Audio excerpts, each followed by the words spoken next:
Good morning guys, কেমন আছো? আশা করি ভালো আছো, সুস্থ আছো, আনন্দতে আছো। তো আমারও চলে যাচ্ছে।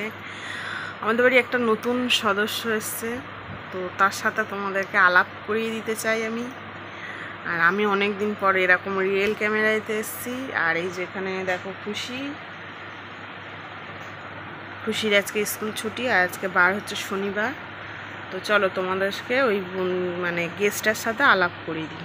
তো আমাদের নতুন গেস্ট, নতুন সদস্য এসছে। এটা আমাদের এ হচ্ছে কালকের পুকুরে পড়ে গেছিলো, তো পুকুর থেকে তুলে একে আমার বাড়িতে নিয়ে আসা হয়েছে।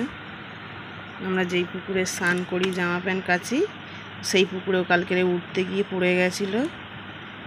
তো দেখলাম পুরো ভিজে চপচপে হয়ে গেছিলো। ওকে যদি এখন ছেড়ে দিয়ে আসতাম, ও বাঁচতো না। যাই হোক, তোমরা পে করো যেন ভালোভাবে সুস্থ হয়ে ওঠে। কালকে ওকে অনেকক্ষণ ধরে রোদ্দুর খাইয়েছি, তাও রোদ অতটা উঠিনি, তাও যতটা পেরেছি। আর এটা খুশির ছোটোবেলার বাস্কেট ছিল, সেই বাস্কেটে রেখেছি। আজকের ওর জন্য একটা খাঁচা কিনতে যাব। তো দেখো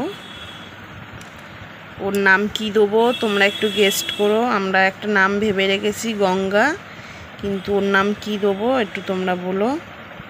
আমাদের যদিও বা আগে একটা পাখি ছিল, শালিক পাখি, তো তাকে গঙ্গাই নাম দিয়েছিলাম, কিন্তু সে তো চলে গেছিলো আমাদেরকে ছেড়ে একেবারের মতন।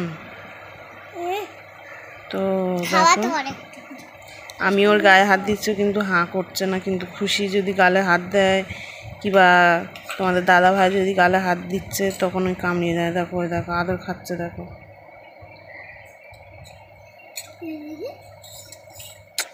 তো কেমন লাগলো বলো, আর আমি ভালো করলাম কি খারাপ করলাম সেটা বলবে অবশ্যই। তো দেখো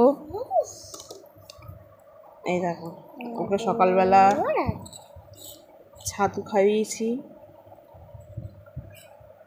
ওর এইটা চেঞ্জ করে দিয়েছি, ওটার হিসাব মতন বেড কাভার, ওটা চেঞ্জ করে দিয়ে ওকে বসিয়ে রেখেছি। তো টাটা। আরেকজনের সাথে আলাপ করে দিয়ে ভিখারিটাকে বললো টাটা। অবশ্যই কমেন্ট বক্সে জানিয়ে দেবে যে কেমন হয়েছে পাখিটা।